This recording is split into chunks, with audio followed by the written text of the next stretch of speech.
Vamos fazer a leitura, irmãos, o Evangelho narrado por Mateus, no capítulo 23.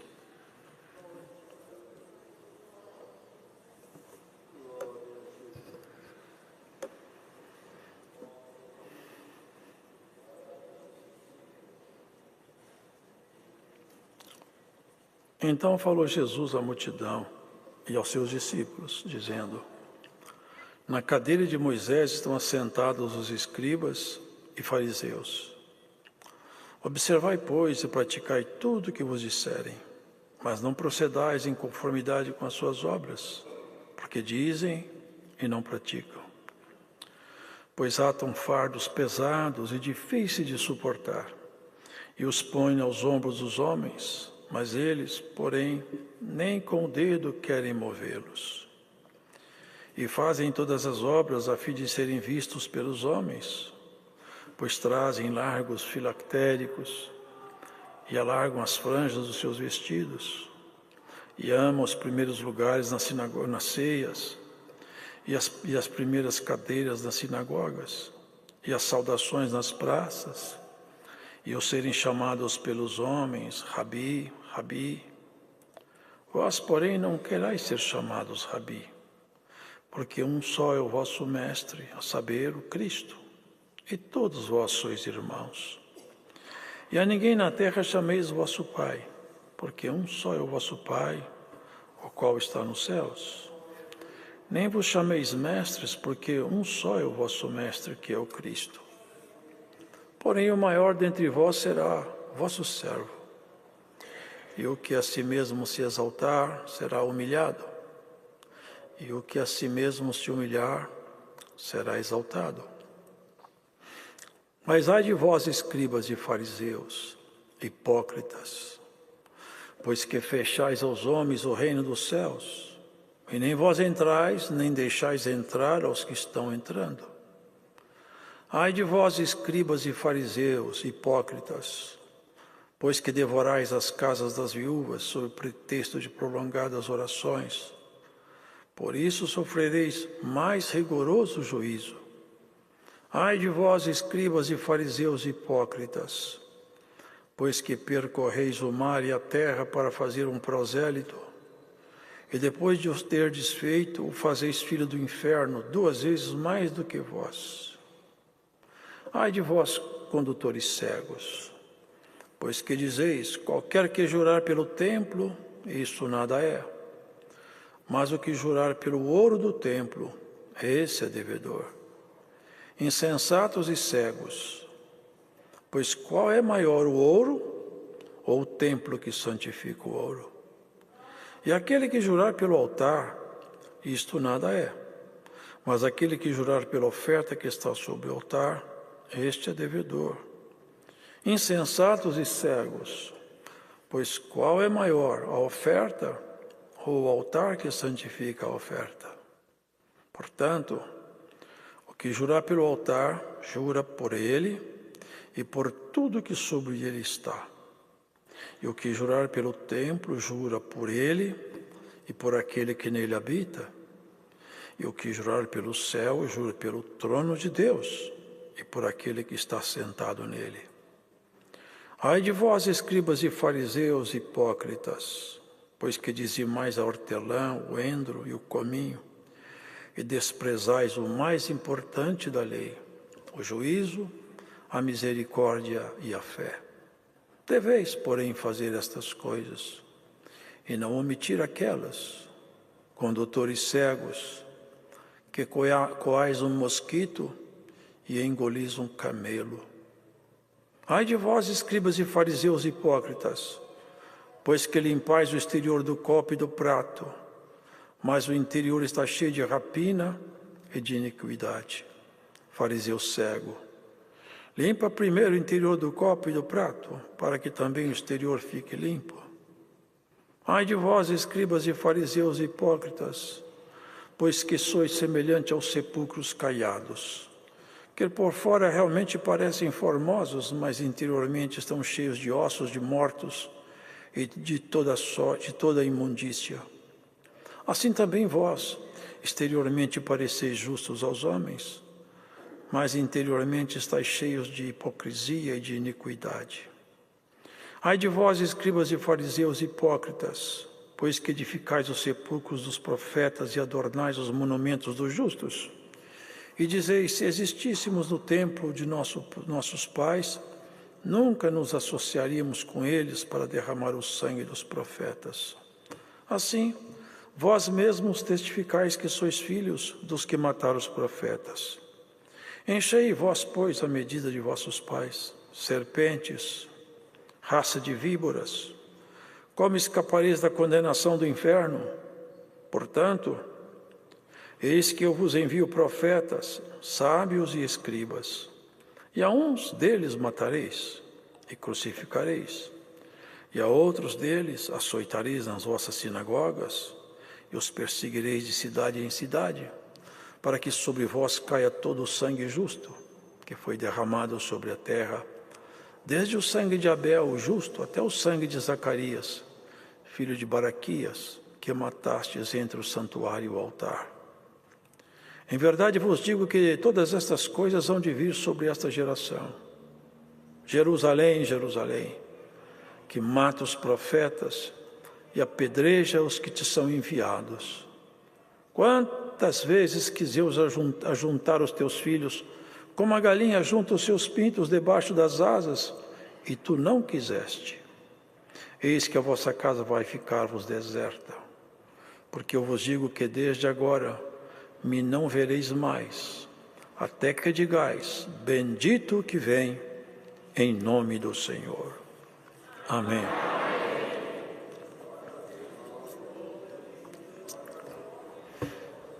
Ele já havia emudecido os saduceus, que vinham fazendo para ele ciladas. Porque, irmãos, forte a fala do Senhor, não é? Hipócritas, raça de víboras, serpentes, meu Deus, palavras fortes. E o que é mais grave é que essas palavras fortes foram pronunciadas por quem tem autoridade para falar isso, o Senhor Jesus. Porque os homens vão se tornando abomináveis, vão se degradando. A hipocrisia é isso, irmãos, é a pessoa apresentar uma face, mas ele é outra pessoa. Ele mostra um sentimento que ele não tem. Ele esconde um sentimento dentro dele e apresenta um outro sentimento. Ele mostra uma aparência, mas ele é outra pessoa. E ele vinha sofrendo vários ataques dessa hipocrisia desses homens. Chegaram perto dele, aqui um pouco antes, elogiando ele. Sabemos que é verdadeiro, ensina-nos o caminho de Deus segundo a verdade. E ninguém se te dá porque não olhas a aparência dos homens. Fui só elogiando. É lícito, responde agora para nós, depois que elogiou ele bastante. É lícito pagar tributo a César ou não? O que eles queriam dele era uma resposta que colocasse ele em linha de colisão com Roma. Porque aquele imposto era pesado, eles eram filho dali. Não era para cobrar. Mas eles falaram, é lícito pagar tributo a César ou não? Ele falou coisas, hipócritas. Vocês fazem essa pergunta, mas vocês querem me julgar num confronto político? Eu sei o que está no coração de vocês. Me dá uma moeda aí. Trouxeram pela moeda. Falou, aí na moeda, a efígie, a figura desenhada é de quem que é? Falei, de César. Vai dar para César o que é de César. Dá para Deus o que é de Deus. Eu vim buscar o que é de Deus em cada ser humano e aquilo que não tem eu vou colocar. Sabe o que é triste, irmãos? Que a hipocrisia não ficou presa nos escribas. Não está retida nos fariseus. A hipocrisia é uma coisa maligna que está no ser humano e nós temos que nos livrar de toda forma desse tipo de sentimento perverso, irmãos. Nós temos que ser transparentes, sinceros. Aqui ele falou para a multidão, estava um povo ouvindo, e seus discípulos mais próximos dele. Na cadeira de Moisés, aonde um dia eu sentei um homem justo. Moisés conversou com Deus cara a cara.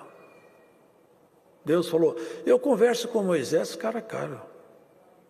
Cara a cara. Por muito tempo. Agora, quem estava lá? Alguns escribas e fariseus, que apertavam o povo. Eles conheciam a doutrina, eles conheciam o chamado hoje, né, Antigo Testamento, eles tinham a lei na mão. Eles tinham os rolos da lei, eles conheciam. E eles ensinavam. Só que a vida deles não refletia o ensino. Irmãos, a palavra de Deus não basta conhecer. É uma lenda que está sendo dissimulada hoje, disseminada em todos os cantos. Você precisa conhecer a palavra de Deus. Até aqui está muito bem, é verdade, temos que conhecer, mas não basta. Conhecer a Bíblia como se conhece alguma disciplina que você aprende numa faculdade, isso não vale nada. Só vale o conhecimento da palavra de Deus, só vale quando ela modifica a nossa forma de ser. É quando nós não conhecemos só a palavra, nós praticamos a palavra que conhecemos. Conhecer a palavra sem praticá-la é hipocrisia. Não adianta eu conhecer a palavra. Eu posso conhecer o texto de Gênesis e Apocalipse. Eu posso conhecer tudo.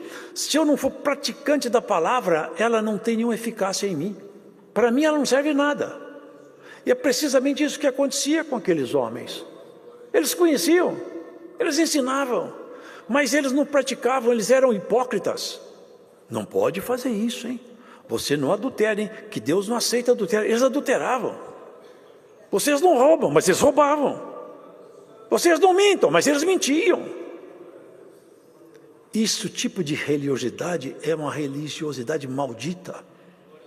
Ela não tem nada diante de Deus que traga algum tipo de agrado. É isso que o Senhor encontrou lá. Na cadeira de Moisés, estão aí, ó, escribas e fariseus.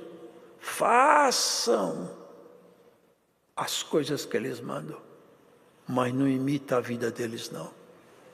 Porque eles ensinam, observai, pois, e praticai tudo o que vos disserem, mas não procedais em conformidade com as suas obras, porque dizem e não praticam.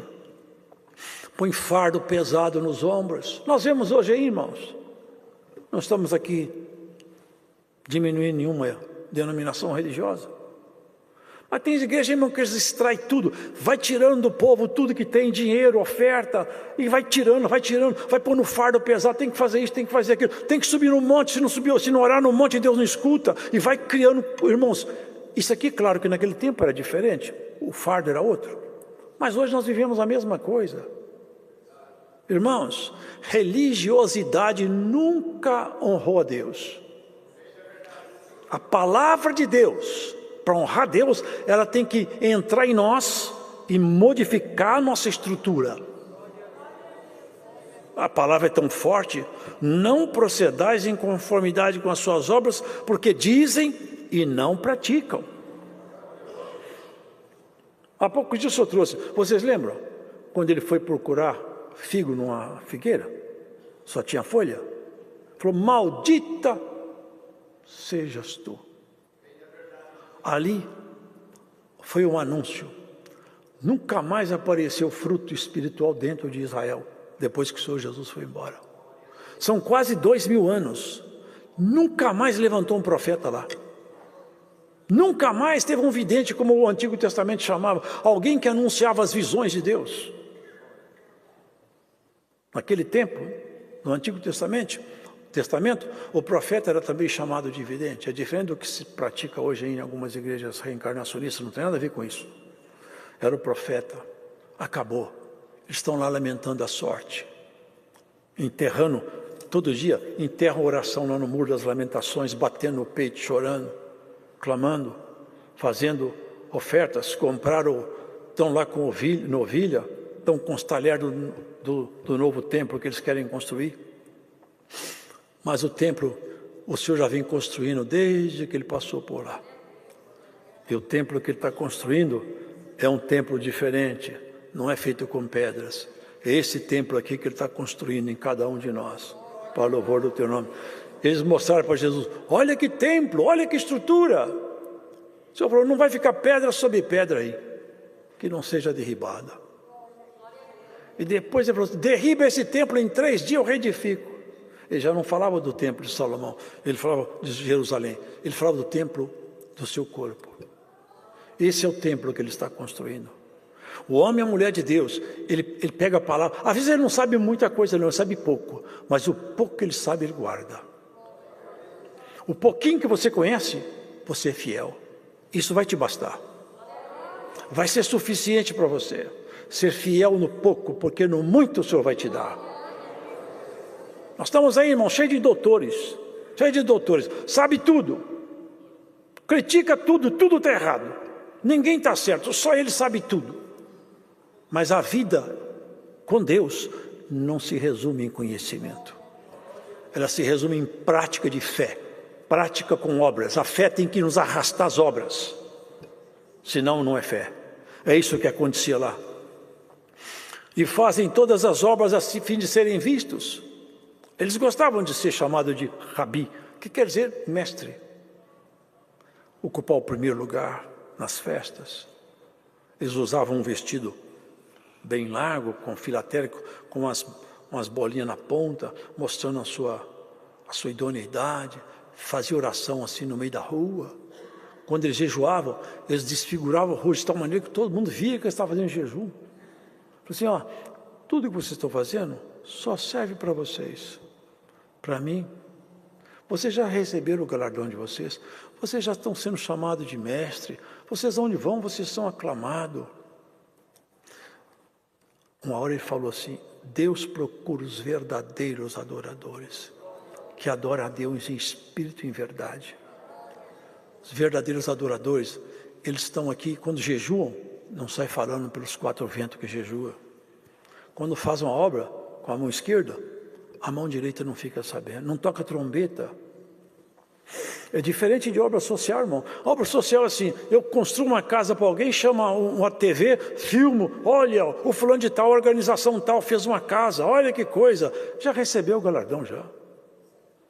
Quem trabalha para o Senhor trabalha escondido, anônimo. Não sai expondo. Quando expõe, é o Senhor. Como que você recebeu isso? Deus preparou. Aí Deus entra na história. É a obra de Deus. Foi Deus que preparou. E Deus prepara mesmo. Deus faz coisas aí, irmãos, que as pessoas naturais não têm nem ideia. Deus vai levar a gente para o céu, é isso que Ele está prometendo. Mas Ele interfere na vida, Ele interfere na vida financeira, sentimental, profissional. Interfere. Tem pessoas que Deus capacita na vida profissional, ajuda ele. Não é porque Deus veio para isso. Eu já vi falar, Deus não se interessa com isso. Deus se interessa com tudo que diz respeito a nós. Nos ajuda em tudo. Toda a esfera de nossa vida está sempre pronto para nos ajudar. Mas o cerne de nossa história é a salvação. É o que os escribas e fariseus perderam de vista. Ficaram presos em ritos, cerimônias, e o Senhor já andava irritado com eles. Não chama ninguém, já pensou isso? Não chama ninguém de pai, mas nós temos pai, nós chamamos uma pessoa de pai. Um pai é pai, está escrito honra pai e mãe. Mas não é esse chamar que ele está dizendo. Veja bem, nós somos gerados pelo nosso pai. Ele está dizendo o seguinte, agora vocês nasceram outra vez, vocês foram gerados pelo Pai Celestial, vocês não têm outro pai. Vocês não têm ninguém que possa gerar vocês, nós somos gerados por Deus, na pessoa de Jesus. Por isso que nós não temos outro mestre. Mestre para engenharia, medicina, química, existem aos milhões. Pessoas que fazem mestrado, doutorado, pós-doutorado, são mestres. Quando faz mestrado já é mestre. Mas ele está dizendo assim, concernente à vida eterna, só eu posso ensinar. Porque ninguém esteve onde eu estive. Eu sou o único, sabe o que ele fala? Ninguém subiu ao céu, não é o terceiro céu. Ninguém subiu ao céu dos céus, senão aquele que dirá desceu. Eu sou o único que conheço tudo, E eu posso ensinar vocês aqui embaixo com relação às coisas que estão lá em cima, para um dia nós encontrarmos lá. Não tem ninguém aqui embaixo que conhece as coisas lá em cima. Então o que eles vão ensinar para vocês? No tocante àquilo que só eu sei. Só eu sou mestre. É exatamente o que ele está falando. Eu sou vosso mestre, é o Cristo, falando de si mesmo. E tem mais. Olha aqui. O maior de entre vós será vosso servo. Isso aqui é contraditório com o mundo inteiro. Quem é que quer ser servo? Nas empresas é uma guerra de ego, nas universidades. Cada um quer tomar o lugar do outro, ainda que não fale isso, não age de tal maneira que, no fundo, é isso que eles desejam. Mas não se mostram assim. É sempre dissimulado, é uma competição, é uma guerra desleal. Tem até fraude, tem até intriga, tem até mentira, para ver se desestabiliza aqui uma chefia, aqui outra ali. É uma coisa perversa. Mas, irmãos, eles querem o topo, mandar, dar ordem. O Senhor Jesus ensinou diferente. Você quer ser o maior? Então você se abaixa a ponto de servir todo mundo. Vira servo de todo mundo. Sabe por que ele falou isso? Porque foi isso que ele fez. Ele não ensinou a disciplina que ele aprendeu, não. Ensinou a disciplina que ele executou. Ele perguntou, quem é maior? Quem se assenta na mesa para ser servido ou quem vai à mesa para servir? Eles falaram, bom, eu acho que quem é maior é quem está sentado à mesa. Quer dizer, eu não estou sentado à mesa, eu venho servir vocês. É isso que ele está dizendo. Compreendeu, irmão? Não querer essa primazia, não querer buscar aquilo que não é nosso. Isso aqui, irmãos, é contrário a tudo que ensina-se o mundo.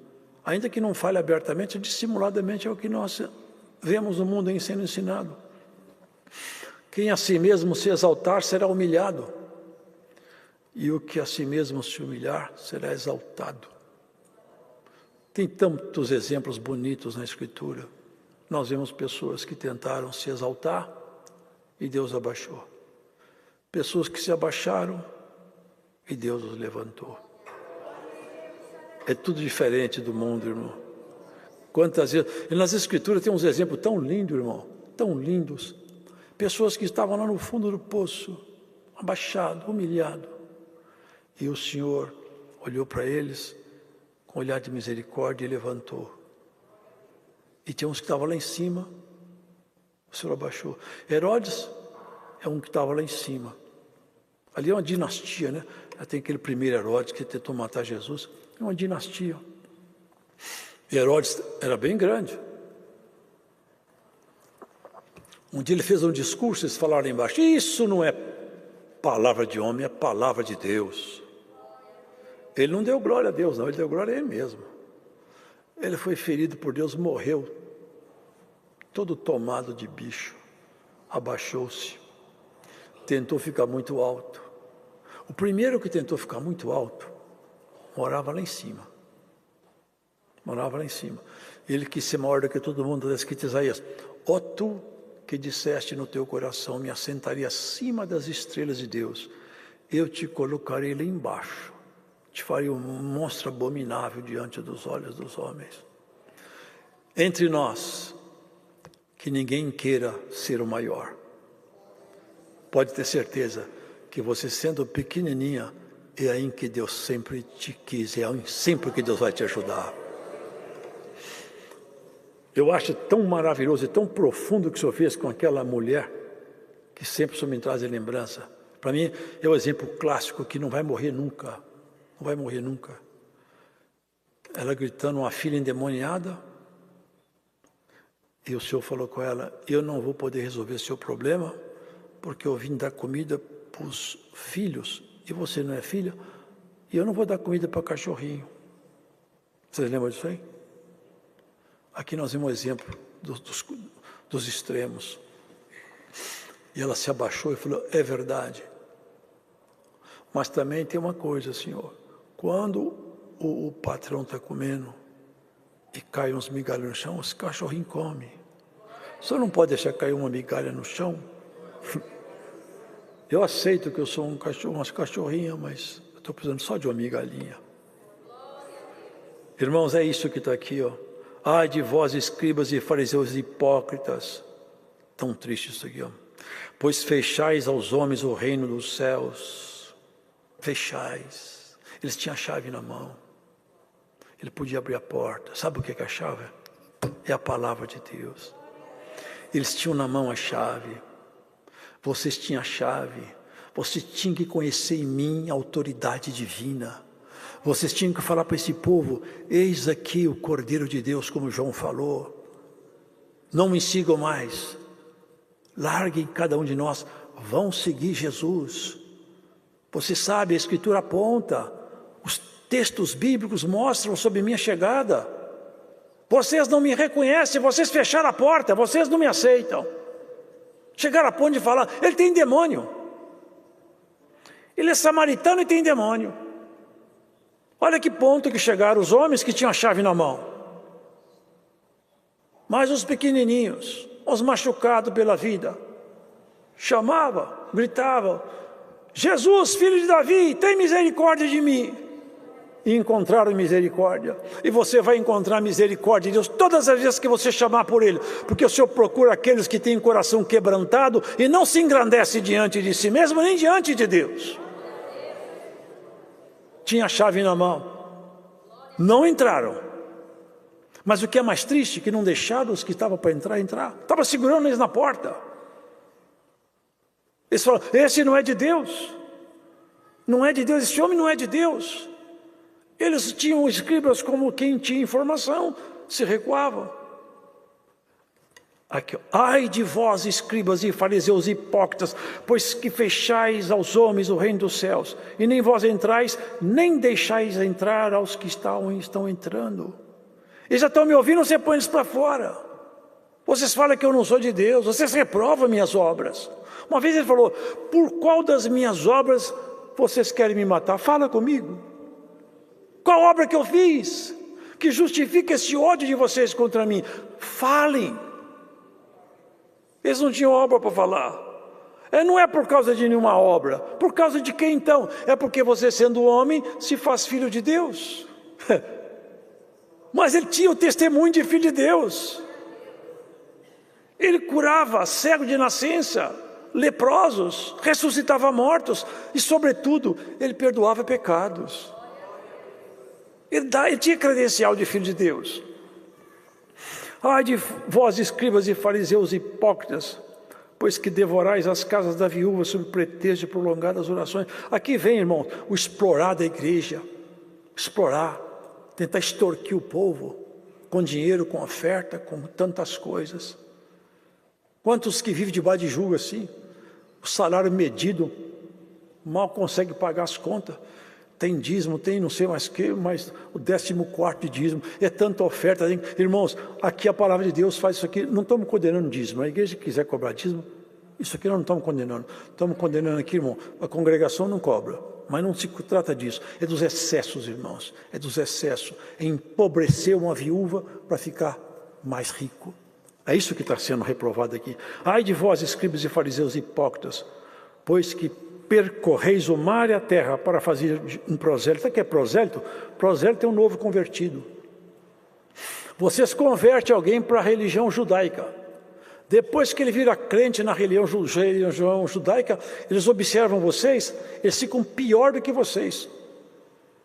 Olha que palavra dura. Depois de o ter desfeito, o fazeis filho do inferno 2 vezes mais do que vós. Isso não é forte demais? Vocês fazem eles filhos do inferno, porque vocês também são. E eles ficam pior do que vocês.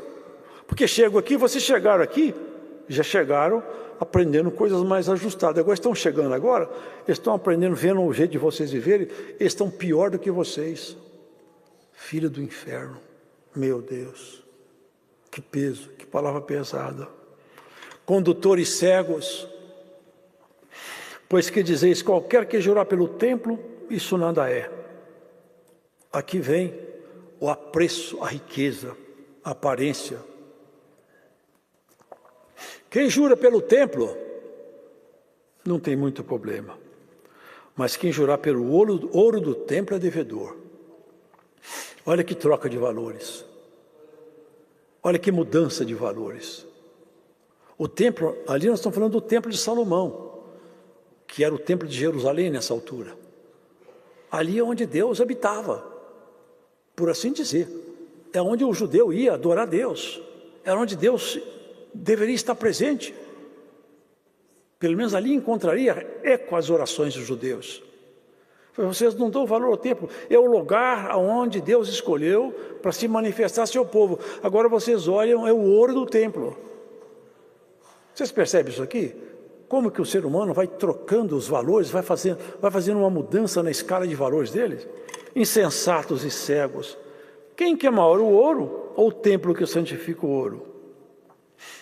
Vocês falam que a oferta é maior do que o altar. Mas quem santifica a oferta é o altar. Se o altar for santo, tudo que você colocar lá em cima está santificado. Agora vamos remeter isso para o tempo atual. Onde está o nosso altar? Onde está o templo? O templo está aqui, ó. O altar é o nosso coração. Se seu coração for santo, tudo que sai dele é santo. Se o coração seu for impuro, tudo que sai dele é iníquo. Uma vez o Senhor sentou com seus discípulos e ele não lavou as mãos, porque ele tinha vindo do campo, da cidade, no mercado, não sei. E eles ficaram olhando e falaram, ele não lava a mão, nem os discípulos dele, olha que homem é esse aí. Ele falou, vocês estão observando que meus discípulos não lavaram as mãos, nem eu? Mas eu quero falar uma coisa para vocês, o que contamina um homem não é o que entra pela boca, não, é o que sai. Ele entrou nisso aqui, ó. O que contamina o homem é o que está aqui dentro, ó. É daqui que sai inveja, mentira, adultério, lascívia, ódio, crime, violência, inimizade, porfia. É daqui que sai. O que contamina o homem é daqui. Comer com a mão suja não contamina o homem. Ele não está falando de bactérias, não contamina a natureza espiritual do ser humano. E meu assunto é com o espírito. Eu não sou médico para cuidar para tratar de assunto sanitário. Meu assunto é alma. Ele sara corpo, claro, o assunto dele, ele nunca fez tratado sanitário, ele nunca deu recomendações médicas, o assunto dele é restaurar a nossa estrutura espiritual. É isso aqui, ó. Eles davam importância às coisas erradas. Hoje nós damos mais valor ao templo do que aquele que deveria estar habitando nele. Quando Salomão inaugurou o templo, irmãos, encheu de fumo aquele lugar que ninguém conseguiu entrar. Era Deus mostrando a sua glória ali, porque Deus, claro, isso aqui não é o que ele queria fazer, encher de uma fumaça um templo, mas ele estava mostrando, eu estou aqui, porque ele não podia tomar o coração do homem, mas hoje não. Hoje Deus não quer encher um lugar de fumaça, ele quer encher o nosso coração de glória. De glória. Agora, esse corpo nosso, irmãos, ele é transitório. Ele tem que ser observado, tem que ser limpo, tem que ser puro, tem que ser casto, sim. Mas tem pessoas que tratam do templo, mas não cuidam do morador. Nós vemos uma sociedade hoje toda voltada para a aparência, para conteúdo, quase nenhum. Tem pessoas que passam a vida regrada, apertada, meticulosamente calculando as dívidas para comprar um carro novo. A casa não tem, vive de aluguel, não compra uma casa melhorzinha ou uma casinha simples, porque aqui tem um status de ter um carro bom, ter uma roupa... Irmão, nós vivemos de aparência. Vivemos de aparência. Pessoas que querem mostrar o que elas não são. É a hipocrisia da sociedade. Eu me lembro quando era moço, eu li um poema, irmãos. A gente via as pessoas passar, achamos que elas são felizes.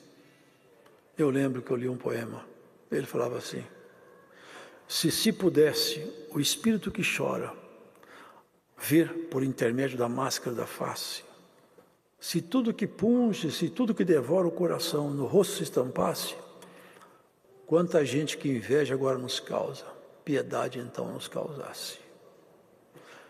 As pessoas vivem para mostrar, muitas vezes, o que elas não são. Temos que cuidar do nosso templo, sim, mas cuida do morador, a sua natureza espiritual, a sua vida com Deus.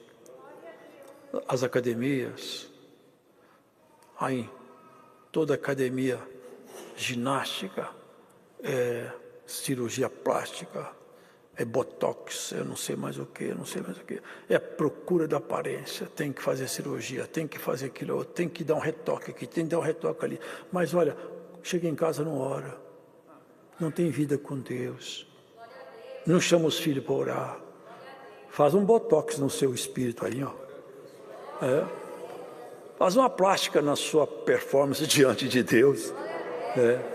Voltar a atenção mais para o eterno. Se investir demais aqui vai dar prejuízo, hein? Porque depois sua casa fica aqui, ó, e o morador vai embora. E nós temos que investir aonde tem. Quer cuidar do seu corpo? Faz bem. Mas olha, cuida do morador. Cuida do morador. Trate bem dele. E a palavra de Deus é para isso, irmão. Para despertar em nós o que está escondido em nós. É para isso que vem a palavra de Deus. Para nós acordarmos, para nós termos uma vida espiritual realmente ativa. Para não ficarmos na letargia que está aí. Porque, olha, esses escribas, eles tinham tudo na mão. Tinha conhecimento, conhecia tudo, mas era só. Eram estéreis. Não produzia fruto. Que isso não aconteça entre nós, irmãos. Que a palavra em nós produza frutos. Que a gente transforme a nossa estrutura pela mudança que a palavra propõe acontecer conosco. Olha aqui. Vocês dizimam, essa aqui é uma palavra forte, vocês dizimam hortelã, entre e cominho. São coisazinhas como é que chama isso? As pessoas cultivam é um hortifruti, do jardim de casa aí, como é que chama? Esqueci. A horta. São frutos da horta, irmão, baratinho. Vocês pegam, dízimo até daquilo que está na horta. E vocês ignoram a lei, olha, o juízo, a misericórdia e a fé. Vocês tinham até que cobrar o dízimo, tudo bem. Por quê? Porque Jesus estava ainda na terra, presente, e a lei prevalecia. A congregação não cobra dízimo, porque nós entendemos que o dízimo é a herança da lei. Quando Jesus ressuscitou, Ele nos trouxe a graça. E na graça, em momento nenhum, nós lemos que nós temos que pagar dízimo. Por isso que nós não pagamos dízimo. O dízimo, para nós não cobramos. Na nossa visão espiritual, o dízimo ainda é uma herança pertinente à lei. E não estamos criticando nenhuma igreja que queira cobrar. Estamos expondo a nossa forma de fé. Agora, aqui o senhor fala, vocês tinham que cobrar, porque ele ainda não tinha morrido. Não tinha cumprido a lei. Condutores cegos. Vocês veem que o Senhor Jesus não poupou palavra, não? Já pensou um cego conduzindo outro cego? Que bela caminhada que vai dar isso aí? Espiritualmente é isso que estava acontecendo. Vocês são cegos. E o pior é que vocês pegaram a multidão para andar com vocês e vai todo mundo cair no buraco. Vocês deviam abrir a porta e vocês fecharam. Mas a palavra de Deus abre a porta para nós. A palavra de Deus abre a porta para nós. Conhecemos em quem nós cremos. Condutores cegos, vocês cuidem de detalhes mínimos. Ele podia dizer aqui, né, não citou. Assentar numa mesa sem lavar a mão escandaliza vocês. Mas mentir, adulterar, roubar, não escandaliza. Vocês comem um mosquito pequenininho, que o mosquito é o menor animal chamado imundo no mundo judeu. Na alimentação judaica, o mosquito é o menor. Se cai um mosquito num vaso de perfume, de unguento, tem que jogar tudo fora, porque o mosquito é impuro e contamina tudo. É o menor. Vocês comem mosquito, vocês cuidam de tudo. E camelo é o animal, o maior animal no mundo judeu, impuro. O árabe come o camelo, mas o judeu não. E vocês comem mosquito. Vocês engolem um camelo inteiro.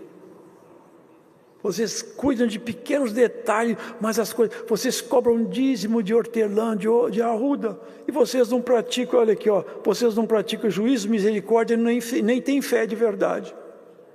Vocês estão engolindo camelo e coando mosquito. Vai cobrar dízimo de hortelã. É isso que ele está dizendo. Vocês deviam estar preocupados com isso, juízo, misericórdia e fé. Irmãos, isso aqui, lamentavelmente, não está preso no mundo antigo, não. Não. Ai de vós, escribas e fariseus hipócritas, pois que sois semelhantes aos sepulcros caiados, que por fora realmente parecem formosos, mas interiormente estão cheios de ossos, de mortos e toda imundícia. A sepultura, vocês já viram aí? Não preciso falar. Tem sepulturas bonitas, feitas de mármore, granito, com inscrições, com alguns desenhos, mas ninguém queira olhar lá dentro, porque é só de fora que é bonito.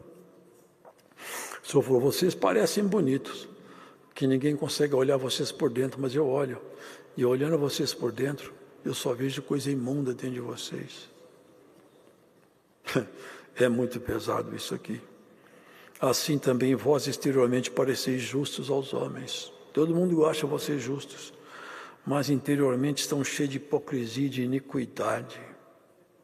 Que isso não aconteça com nenhum de nós, irmãos. A partir de mim que prega essa palavra. Deus que nos livre de ter aí, de ser sepulcro caiado. Das pessoas acharem que nós somos uma coisa e escondemos outra. Aonde quer que você escute essa palavra, haja temor no seu coração. Haja temor no seu coração. Porque Deus não aceita isso aqui não, irmãos. Ai de vós, escribas e fariseus hipócritas, vocês edificaram os sepulcros dos profetas e adornais os monumentos dos justos.